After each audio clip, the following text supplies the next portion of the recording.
থেকে সর্বশেষ খবর পেলাম যে সেখানে যারা ডক্টর ইউনূসের আগমনের বিরুদ্ধে প্রতিবাদ করবেন তাদের মধ্যে এক ধরনের ঈদের আনন্দ বিরাজ করছে।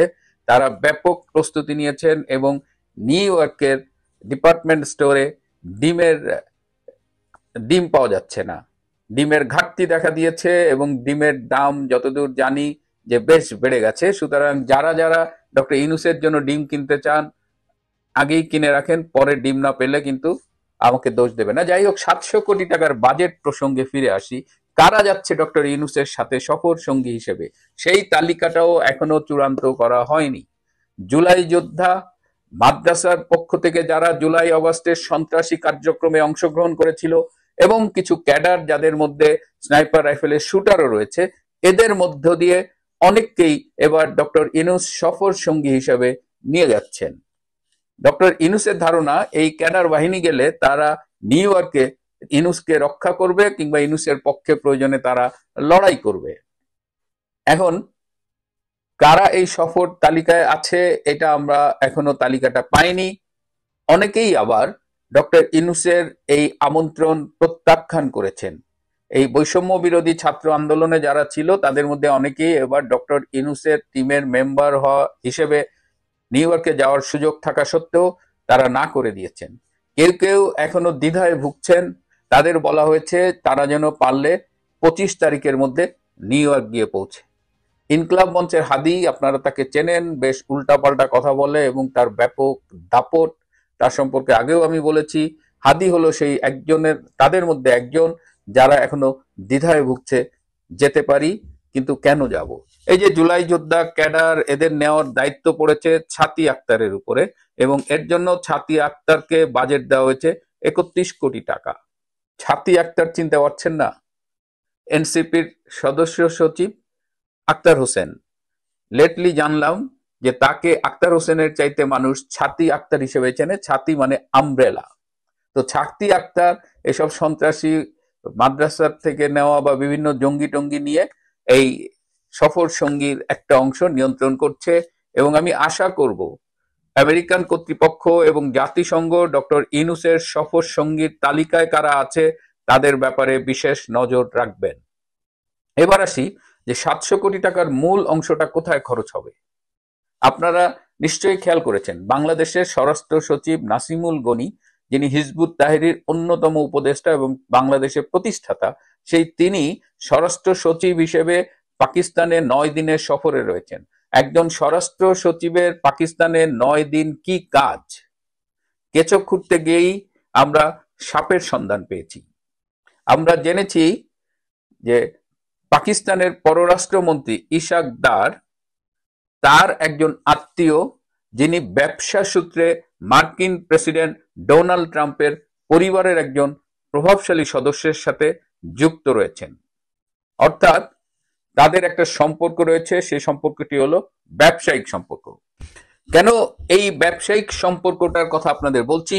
এবার জাতিসংঘ সাধারণ পরিষদে অনেক দেশের সরকার প্রধানই যাচ্ছেন না, যেমন রাশিয়ার ভ্লাদিমির পুতিন কিংবা চীনের প্রেসিডেন্ট কিংবা ভারতের প্রধানমন্ত্রী নরেন্দ্র মোদী, কেউ কিন্তু এই সাধারণ পরিষদের সভায় যোগ দিচ্ছেন না। কিন্তু ইউনূস এটাকে খুব ঘটা করে যাচ্ছেন।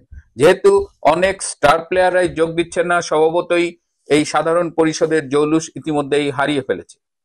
কিন্তু ইউনূসের ধান্দা আলাদা।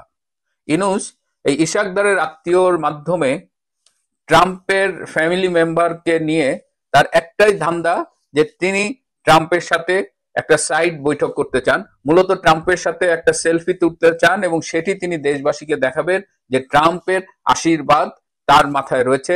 অনেকেই বলেছিলেন বাইডেন চলে গেলে he will be in trouble, তো সেটা তিনি দেখাতে চায় যে দেখো ট্রাম্পও আমার সাথে আছে। এবং এই জন্য এই ইশাকদারের আত্মীয়র পাশাপাশি তিনি আমেরিকায় একটি লবিস্ট ফার্মও নিয়োগ করেছেন এবং সেই লবিস্ট ফার্মকে এক বড় অঙ্কের টাকা দিতে হবে। ট্রাম্পের বাইরে আরো যদি ছোট ছোট কোনো সরকার প্রধানের সাথে সাইডলাইনে মিটিং করা যায়, সেই দায়িত্বটাও লবিস্ট ফার্মকে দেওয়া হচ্ছে। ইতিমধ্যে আমরা জেনেছি যে ফিনল্যান্ডের সরকার প্রধান, পাকিস্তানের সরকার প্রধান এবং আরো এরকম দুই একটা ছোট ছোট দেশের সরকার প্রধানের সাথে সাইডলাইন বৈঠক অলরেডি ফিক্স করা হয়েছে এবং এটা নিয়েই ইউনূস শিবিরে ব্যাপক আনন্দ। এবং এই যে ইশাকদারের আত্মীয়, সবখানেই আসলে টাকার খেলা। এই সফর সূচি, সফর সঙ্গী, তাদের থাকা খাওয়া, ছাতি আক্তারকে টাকা দেওয়া, লবিস্ট ফার্ম, সব মিলিয়ে এবারের বাজেট হলো 700 কোটি টাকা। এবং আমেরিকায় স্টেট ডিপার্টমেন্টের সাথে একটি বৈঠক হওয়ার কথা, এটি 25 তারিখে হতে পারে, এক্সাক্ট তারিখটা আমি এখনো জানতে পারিনি।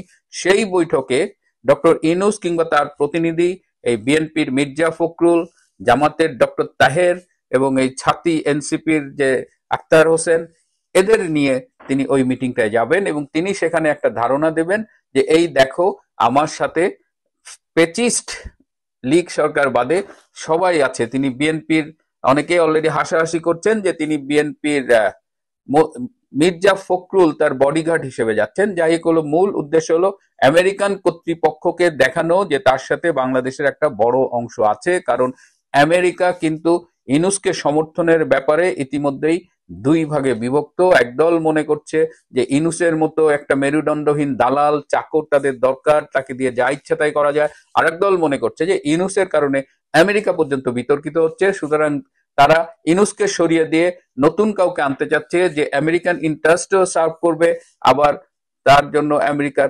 গালাগালি কম শুনতে হবে। তো এই অবস্থায় আবারও বলছি, ইতিহাসের বৃহত্তম ব্যয়বহুল সফরে ডক্টর ইউনূস যাচ্ছেন। দেখা যাক তিনি ট্রাম্পের সাথে সেলফি তুলতে পারেন কিনা, দেখা যাক নিউ ইয়র্কে তিনি কি মাত্রার প্রতিবাদের সম্মুখীন হন। এদিকে আমরা অনেক কষ্টে খোঁজ পেয়েছি যে হিটলারের যে তথ্যমন্ত্রী ছিলেন গোয়েবলস, সেই গোয়েবলসের নাতিকে পাওয়া গেছে আমাদের বাংলাদেশের হাইকমিশনের ওয়াশিংটন অফিসে।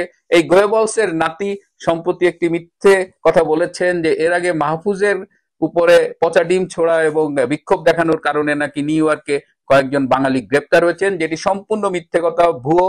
এই গোয়েবলসের নাতি, তিনি, তার একটাই কাজ, আমেরিকার মিডিয়ায় তার কোনো ভূমিকা নাই, একটাই কাজ হলো ওয়াশিংটন আর নিউ ইয়র্ককে সরকারি টাকায় ওড়াউড়ি করেন আর বসে বসে মিথ্যে কথা বলেন।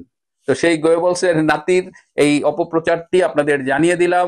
সুতরাং New York, get ready to receive doctor Yunus, whose budget is really really really high. প্রিয় বন্ধুরা, আজ এ পর্যন্তই। ভালো থাকবেন, সুস্থ থাকবেন। তার চেয়েও জরুরি হলো, আশা করি বিষয়টি বুঝতে পেরেছেন। এ নিয়ে আপনার গুরুত্বপূর্ণ মন্তব্যটি অবশ্যই কমেন্ট